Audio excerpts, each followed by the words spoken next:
একটা বিষয় আছে যে যে একটা বিরল ঘটনা ঘটেছে।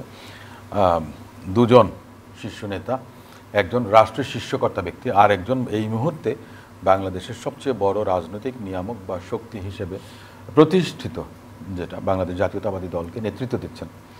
তো সঙ্গত কারণে ডক্টর মোহাম্মদ ইউনূস স্যার যখন আপনার লন্ডন গেলেন, ওনার ব্যক্তিগত কাজ হোক, পুরস্কার গ্রহণ হোক, যেটাই হোক না কেন, তো একটা সুযোগ উনি মনে করেন যে কাজে লাগিয়েছেন। যেটা আমি মনে করি যে বিএনপির তরফ থেকে যে একটা হতাশা ব্যক্ত করা হয়েছিল যখন উনি বলেছিলেন যে মধ্য এপ্রিলের মধ্যে নির্বাচনটা হবে, তার আগে উনি বলেছিলেন যে ডিসেম্বর থেকে আপনার জুনের মধ্যে নির্বাচন হবেন।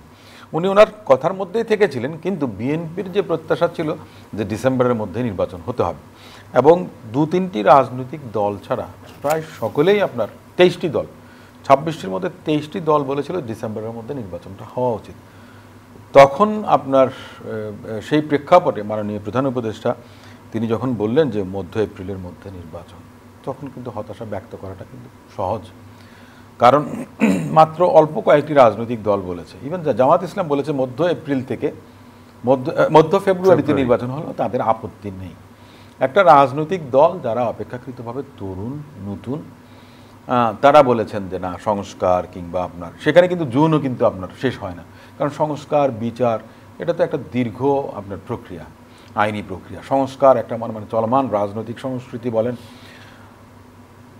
সংবিধানের কথা বলেন, আইনের কথা বলেন, প্রাতিষ্ঠানিক সংস্কার, অনেক কিছু, এটা লম্বা, একটা ব্যাপক বিস্তৃতি, এটা অনেক বেশি। এটা মনে করেন যে আপনার একদিনে, 1 মাসে, 3 মাসে সম্ভব না।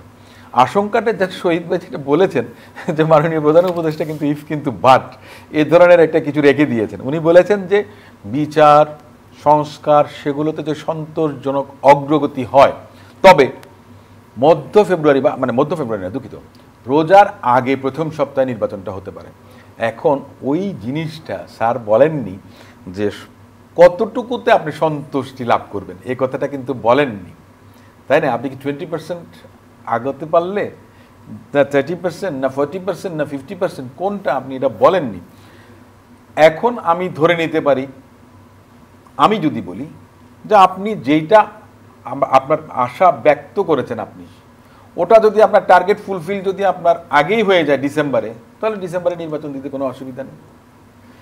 সেপ্টেম্বর অক্টোবরে যদি হয়ে যায় সাফিসিয়েন্ট অগ্রগতি, যেটাকে বলি আপনার সন্তোষজনক, এই কার সন্তুষ্টির উপর নির্ভর। এখন উনি তো বলেছেন ওনার কথাটা, এখন যে কথাটা ওই যে শহীদ ভাই যে রেফারেন্সটা দিয়েছেন 1-to-1 বৈঠক হয়েছে, বৈঠকের মধ্যে শুধু কিন্তু নির্বাচনের বিষয়টা না, সেখানে সংস্কার বিচার সবকিছু নিয়ে কথা হয়েছে। আমাদের দলের স্থায়ী কমিটির সদস্য জনাব আমির খসরু মাহমুদ চৌধুরী সাহেব তিনি কিন্তু বলেছেন যে আমরা সব বিষয়ে কিন্তু আলাপ আলোচনা হয়তো বা হয়েছে, এবং যেটার উপর ভিত্তি করে আপনার এই যে বৈঠক হয়েছে, যে সে জায়গাতে পরবর্তীতে যারা রাষ্ট্র ক্ষমতা আসুক বা দেশ সেবার সুযোগ পাক, যারাই নির্বাচিত হোক, তারা কিন্তু সেটাকে অব্যাহত রাখবে, তার জন্য তারা কমিটেড।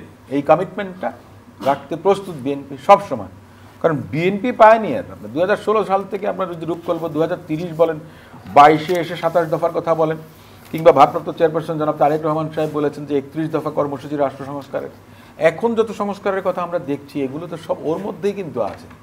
এই প্যাকেজ উনি অনেক আগে দিয়েছেন, তখন কিন্তু জানতেন না যে বাংলাদেশে আওয়ামী লীগ থাকবে না রাষ্ট্র ক্ষমতায়, বা বিগত সরকার এভাবে মনে করেন যে ক্ষমতা এবং দেশ ছেড়ে চলে যাবেন, এটা তো তিনি জানতেন না। কিন্তু তিনি তো মানুষের মাঝে আপনার এই মেসেজটা দিয়েছেন যে বিএনপির কি ইচ্ছা, কি আকাঙ্ক্ষা, কি করবেন। এমনকি এটাও আপনার ইঙ্গিত দিয়েছেন যে জাতীয় সরকার নির্বাচনের পরে যারাই হোক, বিএনপি যদি সুযোগ পায়, বিএনপি জাতীয় সরকার নিয়ে কিন্তু কাজ করবে। সবাইকে আহ্বান জানাবেন। শুরু হয়েছে Standard Chartered Channel I Agro অ্যাওয়ার্ডের 10ম আয়োজনের মনোনয়ন গ্রহণ। এবার নতুন ক্যাটাগরি বছরের সেরা ছাদ কৃষক সহ মোট 13টি ক্যাটাগরিতে পুরস্কার প্রদান করা হবে। মনোনয়ন গ্রহণ চলবে আগামী 15 জুলাই 2025 তারিখ পর্যন্ত। বিস্তারিত জানতে ভিজিট করুন www.agroaward.com এবং ফোন করুন 018737000556 এই নম্বরে।